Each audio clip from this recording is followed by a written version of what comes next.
योगेश टिळेकर यांच्या मामांच्या अपहरणकर्त्यांना आता पोलिसांनी ताब्यात घेतलेलं आहे। सतीश वाघ प्रकरणी पुणे पोलिसांनी आता ही कारवाई केलेली आहे।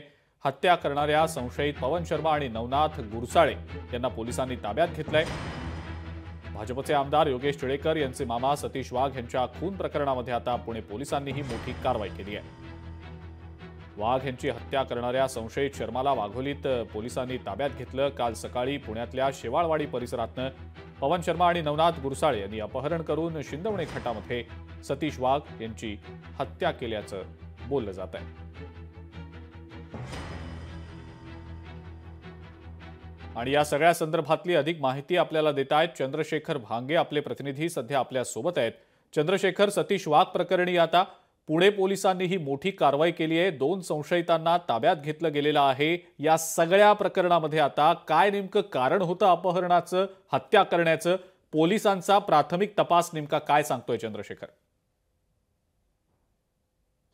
अजिंक्य, तुम्ही बघू शकता की याच ठिकाणी त्या दोघा आरोपींना ठेवण्यात आलेलं आहे।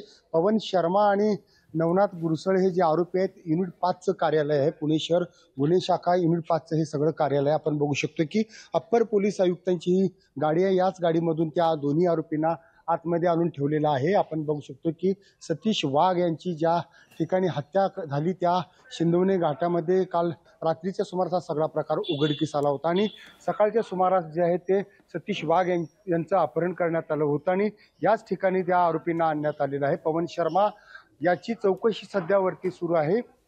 खरं तर ही हत्या नेमकी कशासाठी झाली याचं कारण अद्याप समोर आलेलं नाही, परंतु सर्वात अगोदर आपण लोकशाहीवरती बघू शकतो की ज्या ठिकाणी आरोपींना ठेवण्यात आलेलं आहे त्या ठिकाणी आपण पोहोचलेलो आहोत। दोन्ही आरोपींना वाघोली केसनंद रस्त्यावरती पोलिसांनी छापा मारून त्यांना ताब्यात घेतलेला आहे।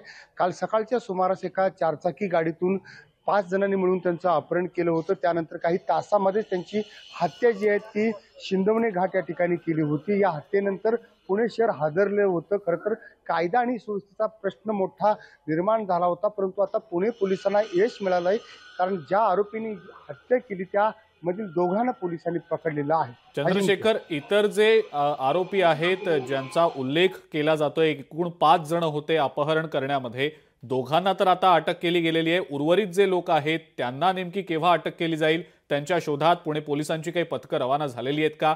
हे लोक नेमके कोण आहेत? त्यांची ओळख पटू शकली आहे का?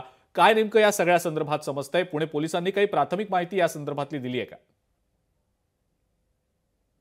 खरं तर काही वेळापूर्वीच ही सगळी पोलिसांनी कारवाई केलेली आहे। इतर आरोपींचा शोध 16 पथकांच्या माध्यमातून पुणे पोलीस घेत आहेत। त्यांचं जे बॅकग्राऊंड आहे त्याची माहिती अद्याप समोर आलेली नाही। आपण बघू शकतो, पुन्हा मी कॅमेरामॅनला विनंती करेन, त्या ठिकाणी जे आहेत त्या ठिकाणी पोलीस चौकशी करत आहेत। त्या आतल्या बाजूला जे आहेत पवन शर्माला ठेवण्यात आलेला आहे। त्याचा सहकारी जो आहे नवनाथ गुरसाळे, त्याला सुद्धा त्या ठिकाणी ठेवण्यात आलेलं आहे। यांच्याकडून पोलीस या हत्येचं कारण जाणून घेत आहेत। स्वतः अप्पर पोलीस आयुक्त या ठिकाणी आपल्याला पाहायला मिळत आहेत। अजिंक्य, खरं तर ही खूपच गंभीर घटना होती। शहराच्या दृष्टिकोनातून अत्यंत कायदा आणि सुव्यवस्थेचा सगळा प्रश्न गंभीर झाला होता आणि पोलिसांनी जी कारवाई केली ती कारवाई कुठेतरी चांगली म्हणावं लागेल, कारण पोलिसांना यश आलेलं आहे 2 आरोपींना पकडण्यामध्ये।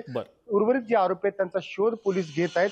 लवकरच त्यांना अटक करू असं पोलिसांच्या वतीने सांगण्यात येत आहे। अजिंक्य, ठीक आहे चंद्रशेखर, धन्यवाद। आपण ही जी सविस्तर माहिती दिली त्याबद्दल आणि या संदर्भातल्या अपडेट्स आपण सातत्यानं तुमच्याकडनं जाणून घेणारच आहोत।